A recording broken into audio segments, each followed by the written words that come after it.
Պարոն Սարգսյան, վերջերս իր խոսքում Նիկոլ Փաշինյանը այսպես ակնարկեց, որ ձեզ ինչ-որ կոռուպցիոն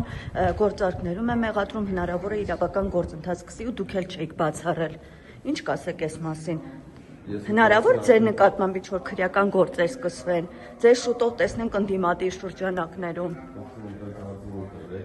Ես դրա հետ կապված մանրամասն խոսացել եմ ու պատասխանել եմ բոլոր հարցերին,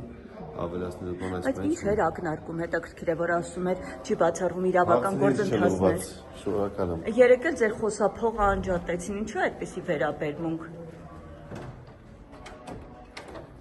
Պարոն Սարգսյան,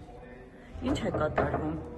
Խնդրում եմ, չեմ ցանկանում խոսել այս թեմայով։ Բայց պետք է պարզաբանվի, չէ՞ որ հասկանանք ինչու են ձեր թիմակիցները մեղադրում։ Ես բոլոր պարզաբանումները տվել եմ։ Հնարավոր է ձեզ ընդդիմադիր շրջանակներում տեսնենք արդեն ընտրություններից հետո։ Տվել եմ, մի տվեք ինձ հարցեր։ Ինչ պարզաբանում եք տվել, պարոն։ Հիմա ես որ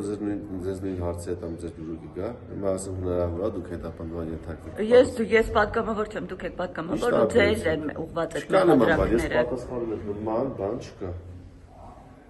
Դուք էլ եք անհանգստություն հայտնել, ասել եք չեմ բացառում, ինձ կալանավոր են։ Ես անհանգստություն չեմ հայտնել, ես ասել եմ, որ չկա նման բան։ Լավ, մի հատ հստակ, ձեզ ընդդիմադիր դիրքավորում ունեցող այդպես Խնդրում ինչ-որ եմ, կուսակցությունում կտեսնենք։ չունեմ ես որևէ այլ բան ասելու կարի, եթե լինի անհրաժեշտություն կասեմ, շնորհակալ եմ։